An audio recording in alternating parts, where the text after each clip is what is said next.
이런 얘기가 있습니다. 두 나그네가 태양이 장렬하는 사막을 여행하게 되는데 한 나그네가 너무나 고통스러워서 여행을 포기하자고 그랬습니다. 그렇지만 다른 친구가 계속해서 지친 친구를 격려하면서 위로하면서 여행을 계속하게 되는데 가다 보니까 눈앞에 펼쳐진 것은 무덤뿐이었습니다. 그랬더만 이 부정적인 친구가 말하기를 이제 올 것이 왔군. 우리로 저 사람들처럼 지쳐서 쓰러져 죽게 될 거야. 그때에 그 다른 친구는 말하기를 희망을 이야기하면서 무덤이 있다고 하는 것은 가까운 곳에 동네가 있다고 하는 것이니까 마을이 있다고 하는 거니까 우리가 조금만 더 견디고 나가면은 이제 좋은 일이 있을 것이다. 그래서 얼마 걸어가지 않게 되었을 때에 사람들이 나타나고 쉬어갈 수 있는 마을이 나타나고 그래서 이들은 생명을 건졌다고 하는 이야기입니다. 오늘 여러분, 저와 여러분들이 한 주간 사시면서 땀을 흘려 수고하셨는데 때로는 좌절해서 낭망하고 부정적으로 생각을 해서 포기하고 싶은 그런 마음도 있는 분도 계실 것이고 또 어떤 사람은 그 가운데 힘을 내서 또 새롭게 재기해서 용기를 가지는 사람도 있는 줄로 압니다만은 믿음이란 실체와 희망을 가지는 것이라 생각이 되면서 오늘 저와 여러분이 이 한 주간도 어려운 때도 희망을 가질 수 있기를 바랍니다.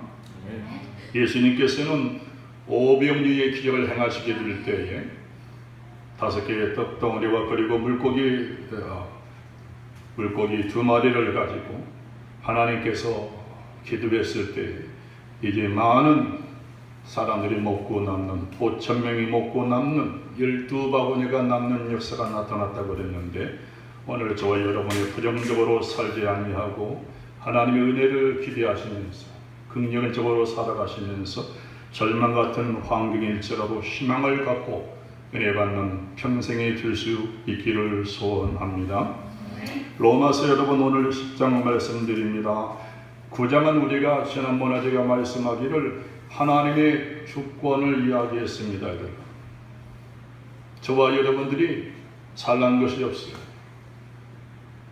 그래서 사도 바울은 이스라엘 사람들이 자기 조상들이 하나님의 선택된 민족이니까 우리 민족에게는 뭔가 잠재된 그런 능력이 있을 것이라 다른 민족과 달리 하나님의 사랑받을 만한 특별한 뭐가 있는 줄로 알고 그렇게 자긍심을 가지고 살게 됐는데 사도 바울은 성경에 나와 있는 비유를 통해서 아브라함의 가정을 통해서 그들의 그 기대치를 완전히 무너뜨렸습니다. 그래서 성경에 나와 있는 아브라함의 아들이었던 이스마엘과 이삭이 예를 들면서 하나님께서 장자된 이스마엘을 버리고 이삭을 택하게 된 것은 무엇 때문이라고요? 무엇 때문이라고요? 하나님의 약속으로 인해서 약속된 백성은 하나님이 지키신다 그랬습니다. 그리고 두 번째로 등장한 것이 누굽니까? 야곱과 그 다음에 누구예요? 에서 이야기입니다. 이스마엘과 이삭에 관한 이야기는 섭의 자식이고 그리고 본부인의 자식이고 약속의 자손이라고 하는 의미로 하나님께서 선택을 했습니다마는 에서와 야곱을 통해서는 어떻게 하나님이 야곱을 택했다고요? 그 뒤에는 엄마 뱃속에 있을 때에 하나님이 자기 자유로 주권적으로 작은 자가 큰 자보다 높은 자가 되리라. 큰 자가 작은 자를 섬기리라. 지나가는 얘기로 제가 말씀을 드렸습니다마는 하나님의 예정 그때 예정 쓰면 안 돼. 하나님이 미리 아시고 예정하셨다. 잘 들으셔야 돼요. 중요한 얘기합니다. 하나님께서 누구예요? 에서를 보니까 싸가지가 없는 것 같아요. 보니까 자기 고집대로 행할 것 같아요. 아직 형질이 빚어지지 않았지만은 그래서 하나님의 에서를 버리고 야곱이는 아직 엄마 뱃속에서 핏덩어리지만은 하나님이 보니까는 열심도 있고 복도 사먹어. 그렇게 그 성경을 해석하면 안 돼요. 만일 그것이 된다고 하면은 우리가 말한 것처럼 하나님의 선택은 뭐예요? 무조건적인 선택이 아니고 신는 대로 거두고 뿌리고 거두고는 인과 응보의 법칙에 의해서 야곱이를 택한 것밖에 안 되는 거예요. 이스라엘 사람이 생각하는 것처럼 하나님이 이스라엘 민족을 택한 것은 이스라엘 민족의 잠재된 능력에 있어서 우리를 택한 것이라고 하는 교만한 마음을 가질 수밖에 없는 거예요. 오늘 예수 믿는 저와 여러분들이 이 자리에 앉아있게 된 것은 그래도 내가 다른 사람보다는 좀 낫지, 다른 사람들보다 죄도 좀 덜 짓게 되고 그리고 성실하고 그래서 이런 것들 때문에 하나님이 나를 택하지 않았을까, 그 생각을 다 내어버리기 바랍니다. 그걸 다 내어버려야 돼요. 우리는 털어버려야 돼요. 하나님의 은혜로, 우리는 하나님의 주권적인 은혜로 저와 여러분의 택한 받은 바 되어서 이 자리에 앉아있게 된 걸 믿기를 바랍니다. 오늘 여러분, 그래서 이 9장에서는 바로 하나님께서 주권적으로 하나님의 불쌍히 여김을 통해서, 긍휼하심을 통해서 이스라엘 민족을 택하셨지만 그 민족이 지금 바울 당시에 처절한 일을 당하고 어려운 일을 만나잖아요. 나라 없는 민족이 되어져 가고 성전 예배가 끝이 나고 달랑달랑하고 나라의 운명이 풍전등화가 왔습니다. 다행히 사도 바울처럼 유대교에 있던 사람이 그리스도 예수를 만나서 믿어 나온 사람들은 나름대로 희망이 있고 소망이 있지만은 그들 마음속에는 여전히 의구심이 있는 거예요. 우리 믿음의 조상 아브라함부터 지금 이 예수 그리스도를 우리가 믿고 따라가지만 이 예수 그리스도가 메시아로서 다윗의 후손으로 와서 우리가 구원받는 줄은 알고 있지만은 우리 다른 모든 우리 형제들은 하나님을 믿지 않고 지금 뿔뿔이 흩어져 가고 있는데, 하나님께서 우리 조상들에게 했던 말씀들이 힘이 없어서 땅에 떨어지는 것이 아니냐.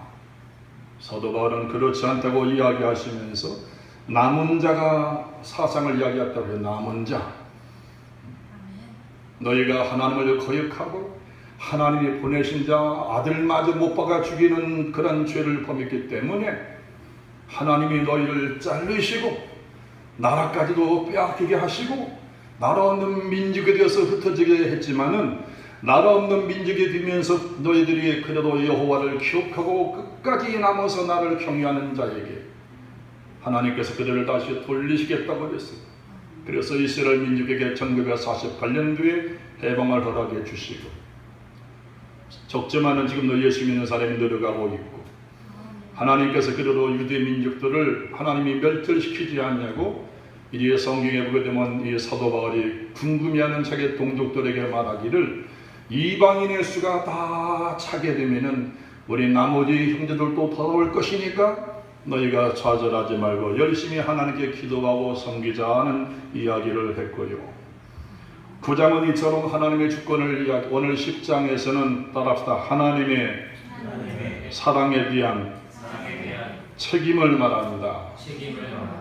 하나님의 주권적으로 이스라엘 민족을 택하시고 오늘 예수 믿는 저와 여러분들을 거저 프리하게 공짜로 자유롭게 택하셨는데, 오늘 사람이 어떻게 이 복음을 받아들이게 되면서 복을 받게 되는가?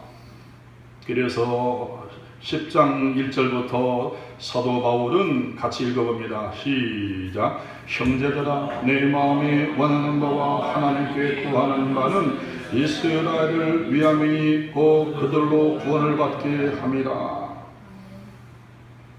사도 바울은 이곳에서 말하기를, 1절에서 말하기를 나는 하나님 앞에 구한다 그랬어요. 바울은 이스라엘 민족을 사랑했다고 그러잖아요. 제 마음속에도 여러분 속에도 나라를 사랑하는 마음이 깃들기를 바랍니다. 국가가 왜 존재하느냐 생각할 때 그잖아요. 국가 자체는 여러분 보이지 않는 거예요. 그 밑에 국민들이 있기 때문에 그 나라가 존귀한 거거든요.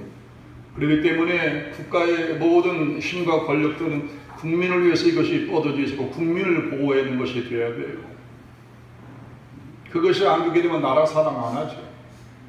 옛날에는 순수해서 나라를 뺏기고 보니까 얼마나 많은 사람이 자기 재산 털어가지고 사제를 털어가면서 독립운동하고 나라를 위해서 많이 죽어갔잖아요.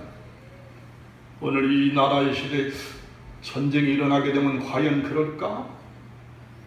정말로 애국한다고 하는 사람이 정말로 여러분 몸 바쳐서 나라 위해서 싸울까요? 저는 많은 의구심을 생각해 보면서 사도 바울이 조국을 뜨겁게 사랑하는 그 애국심의 마음이 신자들 마음속에 생겼으면 하는 마음이고 제 마음에도 좀 회복이 되었으면 하는 그런 마음입니다. 오늘 여러분 이 성경 로마서를 읽어가는 가운데 우리가 좀 현미경으로 보듯이 여러분 우리가 하나하나 분석해 나가고 있잖아요.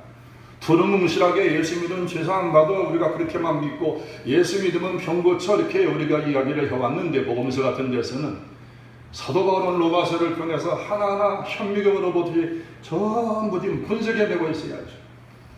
이스라엘 민족들의 그 잘못된 생각과 허황된 생각이 그냥 여지없이 폭로가 되고 있어요. 그들에게 외선적이고 그리고 형식적이고 우월적인 배타감을 가졌던 그 마음들이 사도 바울의 말씀 앞에 그냥 완전히 깨져나가는 거예요. 오늘 예수 믿으면서 저와 여러분 속에도 그것이 있거든요. 제 마음 속에도 그것이 있거든요. 우월감이 있거든요. 나름대로 살아온 것에 대해서 자부심을 느끼고 여러분 다 그러잖아요. 그런데 복음 안에서는 다 그것이 소용없다는 거예요. 하나님의 은혜 앞에 저와 여러분이 굴복되어져 가기를 바랍니다. 여러분 오늘 제가 말씀을 드린 것을 생각하면서 1절에 보니까 뭐라고 그랬어요? 사도 바울이 하나님께 구하는 바는 이스라엘을 위함이니 그들로 구원을 받게 하기 위함이라 그랬는데 제가 지난주 설교 때 살짝 언급하기를 하나님의 주권으로 우리를 택했다 그러하게 될 때에 사람들이 안 하는 경향이 있다고 그랬어요. 뭐로요? 전도를 안 하기가 쉽다 이 말이지. 전도는 뭐에 하나님이 택하지 않으면 소용이 없는데 하나님이 다 하신다는데 뭘 전도하냐고 그럴 수 있잖아요. 또 뭐예요? 기도하면 뭐래? 하나님의 예정대로 다 되어져 간다는데 우리가 잘못 오해하게 되는 거죠. 이제 잘못 오해하게 되는 거죠. 사도 바울은 오늘 성경 말씀 1절에 보니까 하나님께 구하는 바는 그랬어요. 하나님께 구하는 바는 이 하나님께 구하는 바는 바로 하나님께 기도한다는 얘기예요.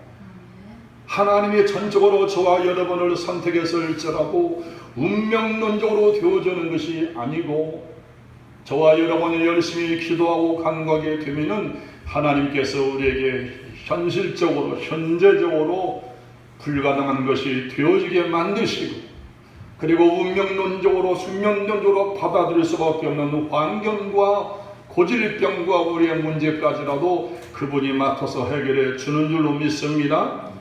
그리고 여러분 우리가 지금 읽지는 않았지만 다음 주에 말씀을 드리는 14절 15절 말씀에도 보면은 뭐라고 말씀하고 있어요? 14절 15절 시작. 그런즉 그들이 믿지 아니하는 일을 어찌 들으리요 듣지도 못한 일을 어찌 믿으리요 전파하는 자가 없이 어찌 들으리요 보내심을 받지 아니하시면 어찌 전파하리요 기록된 바 아름답도다 좋은 소식을 전하는 자들의 발효함과 같으니라. 하나님께서 인류를 구원하시고 하나님의 택하시고 하나님의 전폭적인 은혜 가운데 우리가 구원받지만은 전도를 통해서 하나님이 역사하신다는 말은 어느 누구도 몰라요. 우리의 전도 쪽지를 통해서 하나님께서 영혼을 구원하게 되기 때문에 영혼을 향한 열정과 그리고 복음을 전하는 아름다운 손길들이 되기를 바랍니다. 자, 오늘 여기 보니까 하나님께 구하는 바는 사도 바울은 이 하나님 앞에 구한다고 그래서 여기 보니까 대시시란 말인데 영어로 말하면 to bind, to tie라는 말, 묶는다고 하는 어원을 가지고 있습니다. 구한다는 말은 기도한다는 말은 문자대로 말하면 내 자신을 하나님께 붙들어 맨다 그랬어요. 운명론적으로 치우치지 아니고 저와 여러분이 영혼을 구원하시고 많이 기도할 수 있기를 바랍니다. 기도 많이 하면 치료도 빨라지는 거예요. 기도 많이 하면은 죄송하지만 가난한 살림도 저주스러운 환경도 빨리 벗어나게 될 줄로 믿습니다. 여러분 두 번째 말씀 같이 2절 말씀 읽어보십니다. 2절이요 시작. 내가 증언하노니 그들이 하나님께 열심히 있으나 올바른 지식을 따르는 것이 아니니라. 누구를 향해서 하는 말씀이에요? 자기 동족된 이스라엘 민족을 향해서 사도 바울이 하는 얘기입니다. 여기 보면 이스라엘이 왜 이처럼 하나님의 말씀이 떨어진 것처럼 어려운 일을 만나고 환난을 당하는 그 이유를 하면서 그들의 믿음 생활에 실패했다는 거예요. 이스라엘 사람들이 여러분 얼마나 성경에 집착을 하고 얼마나 말씀을 사모하고 매 순간마다 하나님 말 경외해서 말이죠. 이마에다가 하나님 말씀을 기록하고 그 다음에 옷에다가 여기다가 말이죠. 하나님 말씀을 기록하고 대단한 민족이죠 사실은. 그런데 사도 바울은 한마디로 뭐라고 하냐면은 자기 민족 동족이 믿음 생활에 실패했다는 거예요. 여기에 나와는 열심히 있었다고 해서 열심히. 다른 말로 말하면 광신이지요. 열심을 품고 여러분 광신을 품고 있지만은 무지한 가운데 했다는 거예요. 지식이 없이 했다는 거죠. 여러분 주변에 예수 믿는 사람들 가만히 보시면요 열심인데 무지한 사람들이 있다니까요. 예수가 누군지도 몰라. 그 자기 취미이죠. 그건 아펜과 같은 거지요. 여러분. 오늘 예수 믿으면서 저와 여러분 이스라엘 민족을 그렇게 말하잖아요. 저들의 열심을 품었지만 지식이 없어서 망했다는 거예요. 오늘날도 그러지 않겠어요? 오늘 우리가 예수 믿으면서 여러분 말씀을 많이 듣고 배우시고 여러분이 묵상하는 가운데 말씀 한 말씀을 깨달아 수 있기를 바랍니다. 군중심리로 해서 남이 그러니까 덜렁덜렁 이단들 보면 그러잖아요. 아무것도 모르고 뭔지도 모르고 우리보다 더 열심히 내잖아요. 제대로 알고 믿어야 되는데 이스라엘 사람이 실패했던 교훈은 뭐냐면은 열심히 질이라는 말은 젤러스만 뜨겁게 열심을 냈다는 거예요. 그런데 뭐예요? 그 열심히 바탕 위에 무지했다는 거예요. 하나님에 관한 정확한 지식이 없다 이 말이지요. 제대로 이 말씀에 토대로 해서 열심히 하는 건 좋지만은 말씀에 토대로 하지 않는 열심은 안 한만 못한 거죠 사실. 우리는 고집하죠. 그래도 한다. 자기 기분이지. 우린 냉철해야 돼요. 하나님을 섬길 때. 냉철히 섬겨. 내가 하나님의 법 안에서 믿음 생활하고 있는가? 내 기분에 들떠싸고 있는가? 사도 바울이 여러분 얼마나 열심히 있는지 몰라요. 예수님을 만나기 전에 예수를 이단자라고 확실히 그는 믿었어요. 예수 믿는 사람을 잡아 죽이기 위해서 자기의 얄팍한 지식을 통해서 자기의 들은 풍물로 분명히 저 예수는 이단이라고 생각을 했어요. 예수 믿는 사람을 잡아 죽이기 위해서 그가 말을 타고 가다가 다메섹 도상에서 부활하신 예수, 영으로 오신 예수를 만난 줄로 믿습니다. 오늘 저와 여러분들도 그러한 체험이 있기를 바랍니다. 다메섹 교회 그런 교회 있잖아요. 내가 볼 때는 그 담임 목사님이 대단하다고 생각해요. 말씀드렸죠? 교회 이름은 그 목회자의 성격을 나타낼 수가 있단 말이에요. 그잖아요. 자기가 평생 하나 교회 섬기니까 여러 가지 수만 개 교회 이름이 있을 거 아니에요. 그러면 자기가 가장 충격적인 자기의 받은 달란트를 승거하면서 다메섹 교회, 그럼 이 사람 마음속에는 예수님으로서 급작스럽게 변화를 같은 목사예요. 그런 사람 분명히. 그 사람은 성령 역사를 강조하는 사람이 틀림이 없어요. 조용히 말씀만 가르치는 교회 아니에요. 그런 교회는. 왜요? 이름 자체가 다메섹 교회니까. 우리가 이전하면서 무슨 교회요? 만한 교회로 나와서 제가 여러 번 얘기해서 되게 힘든 이름입니다. 내가 만한 교회, 하나님의 군대. 이거 얼마나 훈련을 세게 해야 되고, 그러잖아요.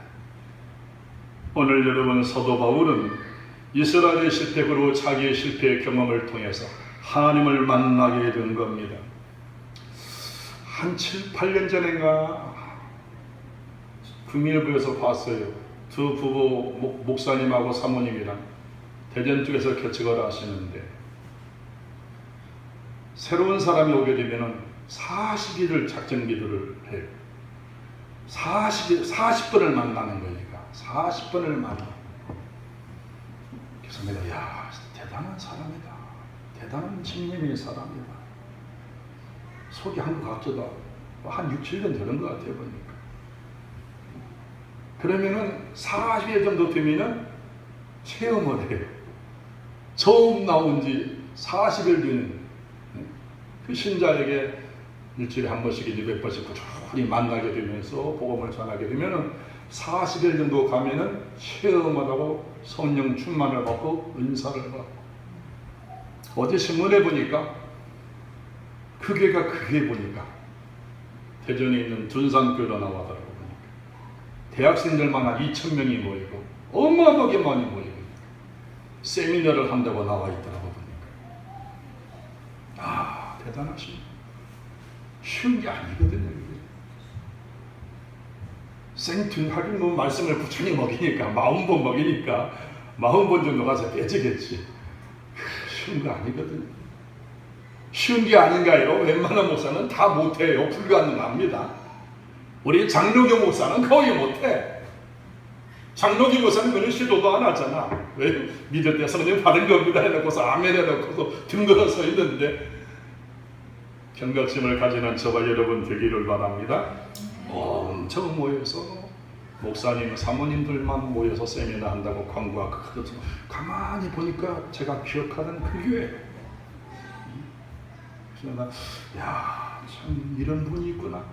교회가 안 된다고 그러고 일반 교인들이 준다고 주는 건 틀림이 없잖아요. 대한민국이 주일학교도 안 모인다고 그러잖아요. 위기라고 그러잖아요. 주일학교 선생님들이 예전에는 그렇게 콩나물 시루처럼 발박을했는데 안 모인다고 그래서 고민이 많다고 그래요. 오늘 하나님 앞에서 생명력 있는 교회가 될 수 있도록 우리 많은 교회가 그런 교회가 될 수 있도록 여러분이 헌신하시고 기도하시고 하나님의 은혜를 사모할 수 있기를 바랍니다. 5절 말씀 같이 읽어봅니다. 5절이요 시작. 모세가 기록하되 율법으로 말미암는 의를 행하는 사람은 그로 살리라 하였거니와. 이 모세가 기록하기를 율법으로 말미암는 의, 자기 행함으로 인해서 산다 이렇게 말씀을 했다고 그랬죠. 이건 계속해서 여러분 사도 바울이 던진 얘기지만은 율법이 사람을 구원합니까 여러분? 배웠잖아요. 구원해 못해요? 구원의 길은 없는 거예요 사실은. 율법을 통해서 하나님이 울타리를 만들어 놓고 너희가 윤리적으로 도덕적으로 이렇게 살라 했지만은 그 율법을 100% 지켜서 구원받는 사람은 하나도 없어요. 그래서 의인은 없나니 하나도 없다는 것이 뭐예요? 하나님의 율법적으로 보면 의인이 하나도 없다는 소리예요. 사람의 기준으로 볼 때는 의로운 사람이 많지요. 의롭다고 인정하는 사람이 있잖아요. 철도에서 떨어진 사람을 대신 구하고 산 사람이라든지 이번에도 뭐 화재 나가지고 소방대원인가요? 뭐 해서 자기는 죽어가면서 다른 사람을 살리는 그런 의로운 사람이 있지만은 다 이기심이고 자기 주장이고 자기만 살라고 그러는데 자기 목숨을 던져가면서 그러나 하나님의 기준에는 인류가 미치지 못한다는 거지. 그래서 제가 누누이 말씀하지만 어린아이가 미성년자 시절에 공부를 하게 될 때 과외 선생님이 붙어가지고 열심히 가르쳐 주잖아요. 하나하나 가르쳐 주고 깨닫게 해주고 그걸 몽학선생이라고 그랬죠. 몽학선생. 옛날 개혁 성경에는 몽학선생. 성인이 되게 되면은 과외 선생이 떠나도 자기 스스로 해나가는 거예요. 해나가는 거. 율법은 그런 기능이라고 그랬어요. 우리가 무법하고 법을 모르니까 율법을 통해서 하나님의 우리를 깨닫게 해주는 거예요. 그리고 내가 죄인인 것을 알게 해주고 인간이 형편없는 존재라고 하는 것을 깨닫게 해주고 난 다음에 절박하게 도움을 청하게 될 때 누가 나타나요? 그리스도 예수가 보여지게 되는 거예요. 그렇지만은 율법은 여전히 기능은 있어요. 이 폐허해졌다는 말을 잘 우리가 완전히 없어졌다는 말이 아니고 사람을 구원하는 기능 자체는 물론 없었고 그런 말씀이에요. 오늘 예수 그리스도는 율법이 마침이 된다 하는 얘기는 율법이 지금 구원할 수 없는 모든 사람을 죄인으로 규정해 놓은 것에 한해서 주님이 의를 이루시는 완벽한 제물이 되어서 인류로 하여금 살 수 있는 길을 열어주게 된 줄로 믿습니다. 유대인들의 치명적인 오해가 바로 이것인 겁니다. 율법을 행하면서 그들은 구원받기를 애를 썼어요. 열심히 율법을 성경도 율법을 여러 번 기록할 때 말이에요. 성경 만들 때 말이죠.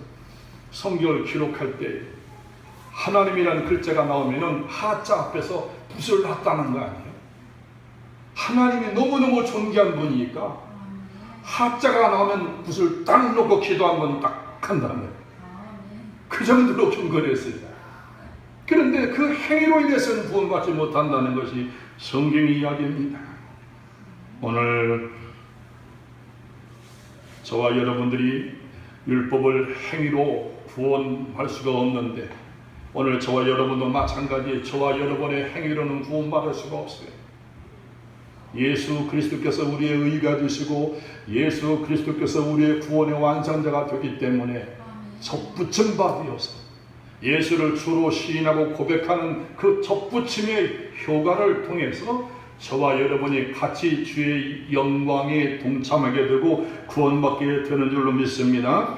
6절, 7절, 8절 같이 읽어보십니다. 시작. 믿음으로 말미암는 너는 이같이 말하되 내 마음에 누가 하늘에 올라가겠느냐 하지 말라 하니 올라가겠느냐 하면 그리스도를 모셔 내리는 것이요 혹은 누가 무저경에 내려가겠느냐 하지 말라 하니 내려가겠느냐 하면 그리스도를 죽은 자 가운데서 모셔 올리려는 것이라. 여러분 6절 7절 말씀은 되게 어렵게 나와 있는데 이 말씀은 신명기서에 있는 말씀을 인용한 겁니다. 사도 바울이 신명기서 30장 우리 한번 읽어보고 넘어갑니다. 이걸 봐야 의미가 이 로마서는 되게 어렵게 풀이가 됐는데 신명기서 30장 보십니다. 시간이 없지만 보십니다.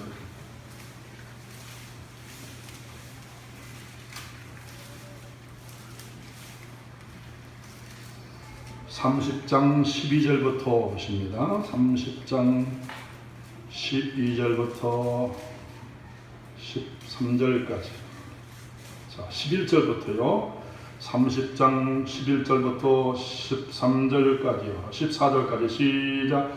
내가 오늘 내게 명령하니 명령은 내게 어려운 것도 아니요 먼 것도 아니라 하늘에 있는 것도 아니니 내가 이르기를 누가 우리를 위하여 하늘에 올라가 그의 명령을 우리에게로 가지고 와서 우리에게 들려 행하게 하라 할 것이 아니요 이것이 바다 밖에 있는 것이 아니요 내가 이르기를 누가 우리를 위하여 바다를 건너가서 그의 명령을 우리에게로 가지고 와서 우리에게 들려 행하게 하려 할 것도 아니라 오직 그 말씀이 내게 가까워서 내 입에 있으며 내 마음에 있으며 내가 이를 행할 수 있느니라.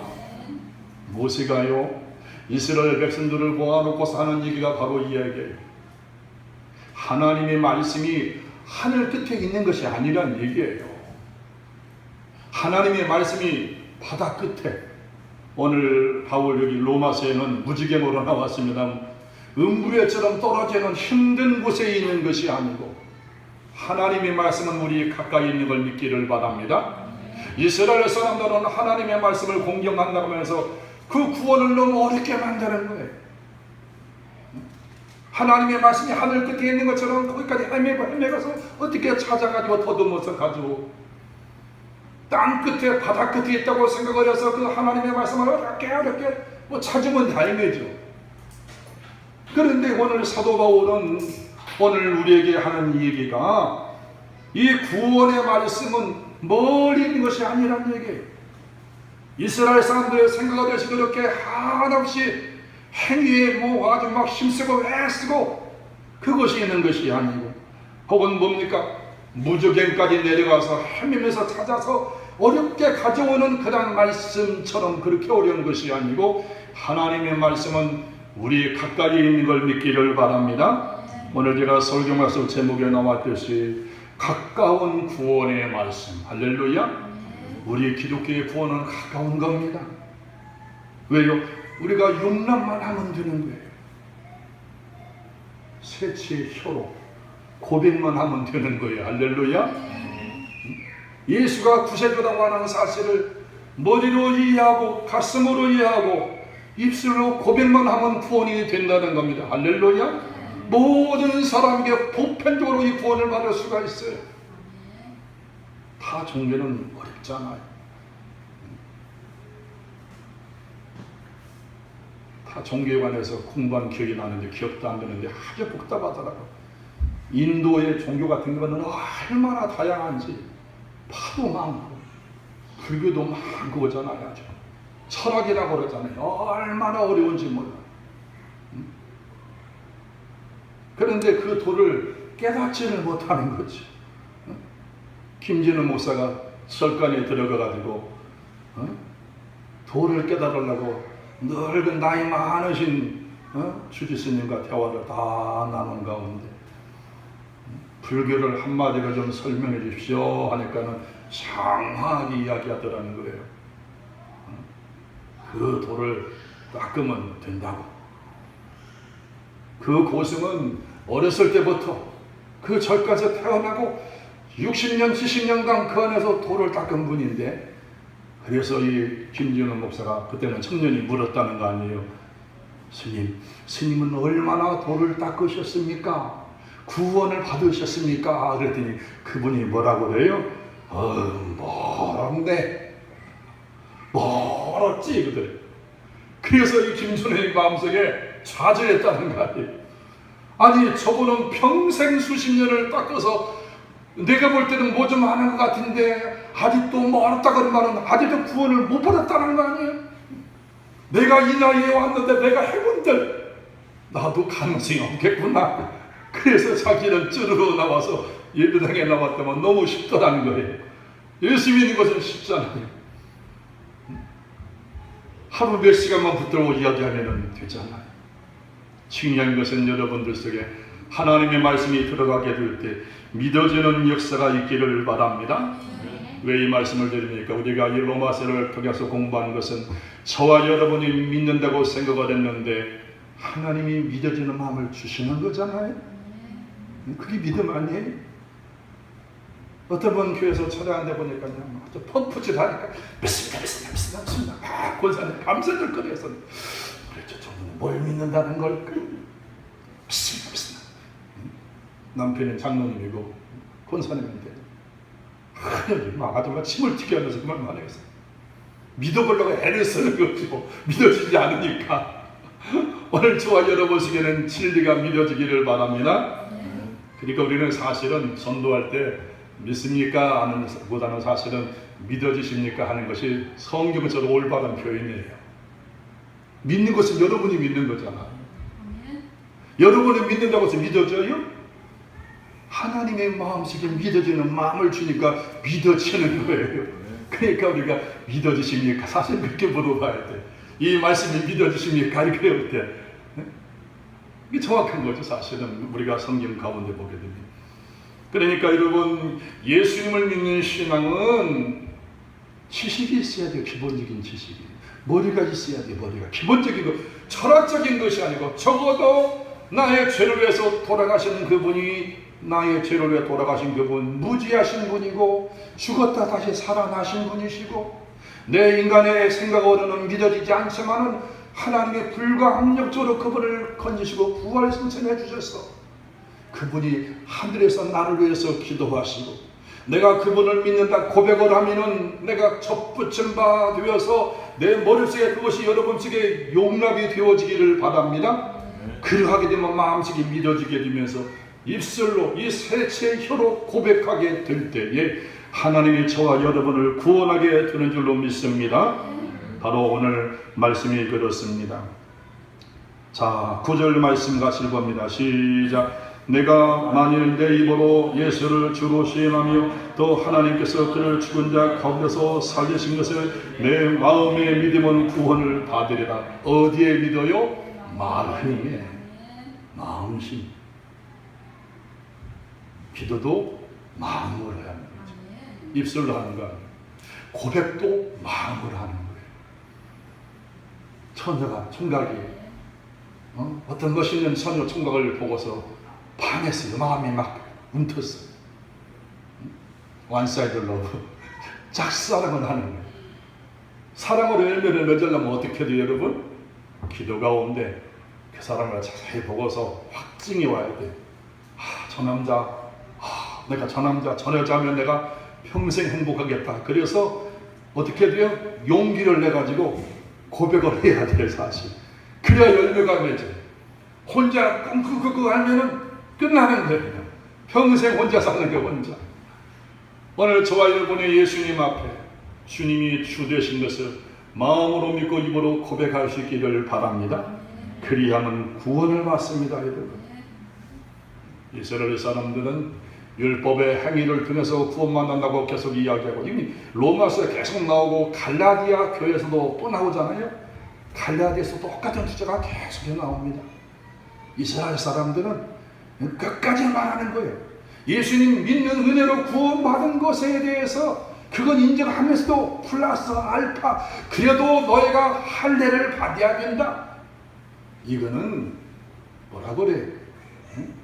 자기 기득권을 아주 지키는 거지. 아주 복음과는 상관이 없는 자기의 전통을 이어져가지고 자기 행사를 하려고 하는 거예요.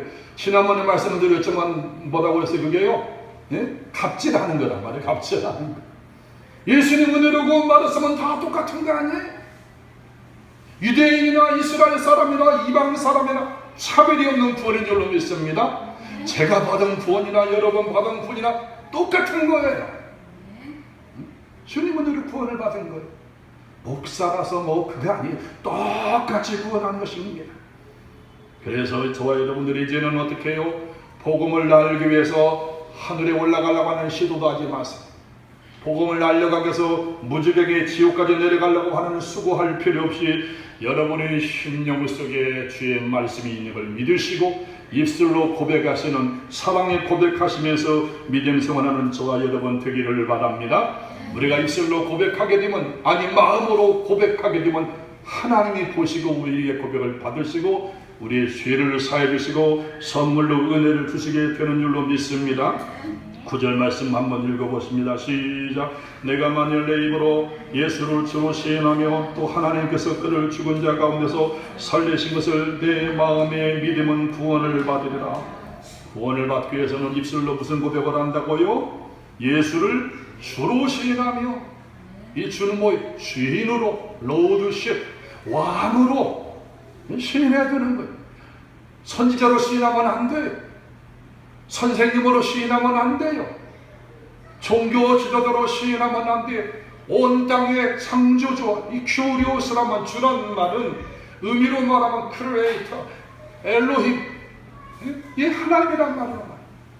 예수님이 하나님 것을 시인하고 그분이 십자가에서 죽으신 가운데 다시 부활한 것을 믿게 되면은 저와 여러분이 구원받게 되는 걸 믿습니다. 11절 같이 읽어봅니다. 시작. 성경에 이르되 누구든지 그를 믿는 자는 부끄러움을 당하지 아니하리라. 할렐루야.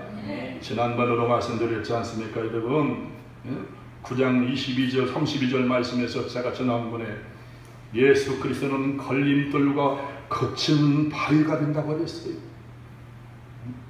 구원받는 저와 여러분에게는 하나님의 은혜지만은 믿지 않는 사람들은 걸림돌에 되어지고 부활을 못 믿어서, 동전요 탄생을 못 믿어서, 이 세상에 하나님의 말씀으로 창조된 것을 믿지 못해서, 그래서 하나님을 거역하고 다른 종교에 종사하게 되고 평생을 종교 노예가 되어서 살아가고 있지 않습니까? 오늘 예수를 믿는 사람, 주로 시인하는 사람들에게는 부끄러움을 당하지 않게 해주시고, 그리고 뭐라고 그랬습니까, 여러분? 부유하신 하나님, 은혜를 넉넉하게 부어주시는 하나님 걸 믿습니다. 누구든지 주의 이름을 부르는 자는 구원을 얻으리라. 우리 무력함을 깨닫고 내가 그리스도 위에는 소망이 없는 것을 알고 내가 아담의 후손으로 태어나서 죄로 인해서 무능력한 자인데 하나님의 은혜가 필요합니다라고 고백을 가지고 우리가 인정하고 우리가 그 부르심을 우리가 받아들이게 되면은 오늘 저와 여러분이 의롭다 인정을 받으시고 구원에 이르게 된 줄로 믿습니다. 이 구원은 현재적이며 미래적으로 완전하고 단회적인 것이라 구원은 취소될 수 없다고 그랬어요. 제가 물론 하나님의 교회 가운데 알곡도 있고 축적도 있다고 했습니다만은 오늘 마한함교회 나오는 저와 여러분들은 말씀을 통해서 주께서 여러분 안에 거하시고 그리스도의 영이 거하시고 주를 고백하는 그 믿음을 가지고 살아가게 될 때 우리는 흔들림이 없는 구원을 받게 될 줄로 믿습니다. 결론으로 말씀을 드리게 되면 사도 바울은 간절한 마음으로 이스라엘 백성들을 향해서 기도했습니다. 어떻게 해요? 내가 하나님께 구하는 바는 이스라엘을 위함이니 그들로 구원을 받게 하려 합니다. 그랬어요. 자기의 동족의 구원받기 위해서 열심히 기도했습니다. 그리고 어떻습니까? 여러분 그런 마음속에 여기 보면은 하나님께 열심히 있으나 올바른 지식을 따르지 아니한 그들의 실패한 원인을 지적하고 있는데 오늘 저와 여러분이 말씀의 건전한 지식이 위해서 균형감 있는 삶의 열매를 통해서 믿음의 삶이 승화되어져 가고 성숙해 나갈 수 있기를 원합니다. 우리의 삶이 이론으로만 그치지 아니고 실제가 되어지는 은혜가 있기를 원합니다. 우리의 죄를 위해서 십자가에서 죽으신 그리고 부활하신 예수님, 그 예수님이 우리의 생명의 주가 되신 것을 고백하시고 마음으로 믿고 구원받는 이 시인의 삶을, 이 고백의 삶을 저와 여러분이 온전히 해나가시면서 날마다의 삶 속에서 고난 가운데도 비전을 가지시고 절망 가운데도 한 줄기 빛을 보았던 그러한 선구자들처럼 믿음으로 살아가는 복 있는 성도가 되기를 주님의 이름으로 축복합니다. 거룩하신 아버지 하나님, 오늘 로마서 10장 상반절 말씀을 통해서 하나님 이스라엘 민족이 하나님께 열심히 있었지만 지식을 쫓지 아니함으로 그들이 망했다 그랬습니다. 예수님은 십자가의 죽으심과 부활을 통해서 율법의 완성이 되었다 그랬습니다. 아버지 하나님, 하나님의 말씀이 먼 곳에 있는 것이 아니고 내 마음에 있고 내 입에 있어서 우리가 입술로 고백만 하게 되면 구원의 은총을 베풀어 주신다 그랬습니다. 아직도 하나님 이 구원의 소식을 접하지 못한 수많은 인생들에게 내 안에 계신 예수 그리스도를 전하는 우리가 되게 해주시고 성령의 충만을 통해서 이 땅의 삶을 승리하는 우리들이 되게 하여 주시옵소서. 예수 이름으로 기도합니다. 아멘.